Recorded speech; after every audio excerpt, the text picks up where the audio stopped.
Birthday parties always have some grilled steak or baby back ribs, some kind of meat. With America as one of the top cattle producers, beef and steaks are in abundance.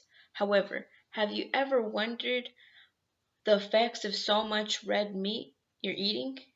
Do you ever feel ill after a burger or wonder why so many people limit or cut off their red meat consumption entirely?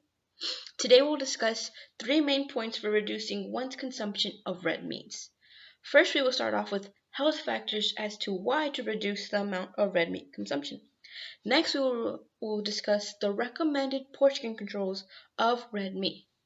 Third, we will discuss what alternatives are there to red meat. Much of the information I'm going to share with you today came from the Harvard Health Publishing, Heart Foundation Organization, Cleveland Clinic site, and WebMD. Beginning with to reduce red meat consumption for our health. Let us start with defining what meats are red meat.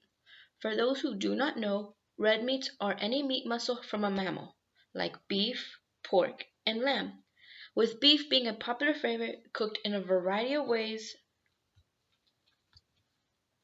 First, red meat consumption has always been a leading factor with heart disease.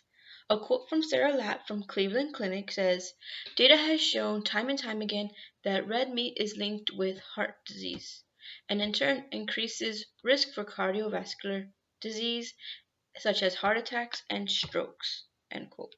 If you have ever met anyone who has had a heart attack or a stroke, you understand this issue is not a joke. If you are not aware, overconsumption of processed meats like hot dogs, sausage, deli meats, and yes, bacon, they are health risk as well. They have been linked to carcinogens and specifically colorectal cancer. Another negative health factor of high servings of red meat is the increased risk of obesity in both adults and children. Sadly, eating red meat also shortens our lifespan in years when eaten in higher amounts per individual. Mortality rates is an increased 13% for individuals who eat more than the recommended serving, and the mortality rate can increase up to 20% with an excessive amount of processed red meats. The idea of extending one's lifespan means a lot to me, and I hope for yourself as well. Now I want to suggest two ways to portion the amount of servings of red meat in your food intake. First recommendation is to know how to portion your individual plate.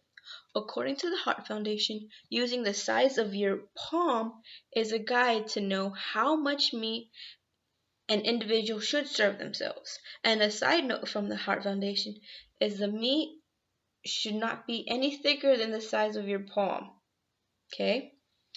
Another trendy suggestion right now is known as the Meatless Monday. This concept is the idea of not eating any meat the whole day and replace your meat with any sources of protein.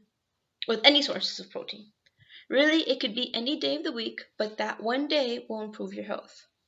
Now to share with you some research suggestions from Harvard Health Publishing, one of their studies shares that replacing red meat with nuts can give a person a negative 19% risk of mortality, poultry negative 14, and fish negative 7.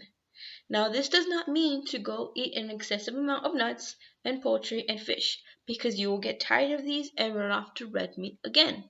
Moderation is key. Third, I want to suggest some alternatives to red meat. One simple breakfast alternative is to switch from regular pork bacon to turkey bacon, regular pork sausage to turkey sausage. It's minimal work, the texture and the flavor are alike. Other alternatives for red meat is to include seafood, fish in your weekly meals, like shrimp and salmon, which actually raise the good cholesterol instead of the bad that leads to heart disease. But of course, seafood eaten in proper servings. A convenient alternative suggestion would buy vegan burgers, vegan hot dogs, beef tips, meatless meatballs, and other alike Meatless products. There are so many vegan and veggie options if one were to take a look. Cooking them is so convenient. Just pop them in the toaster oven, in the microwave, heat on the skillet, and they make having lunch or dinner so much faster. These three alternative suggestions can really cut down on how much red meat a person consumes. First, we have learned some of the major health concerns of the high consumption rate of red meat. Next, I have given you suggestions to how to extend your mortality rate by guides of how to portion your red meats in your individual serving. Last, I have given you suggestions to how to extend your Last, I have given you suggestions like seafood, veggie burgers, turkey bacon to give some red meat a rest. I would like to end this with my personal stance. I understand firsthand how hard it is. My husband and I limit how much red meat we eat because of the health issues we inherited. Therefore, we have accepted the change and reduced red meat consumption for a healthier lifestyle, and along for our family. I hope you take a moment and think about how much red meat you consume and what you can do differently. Thank you.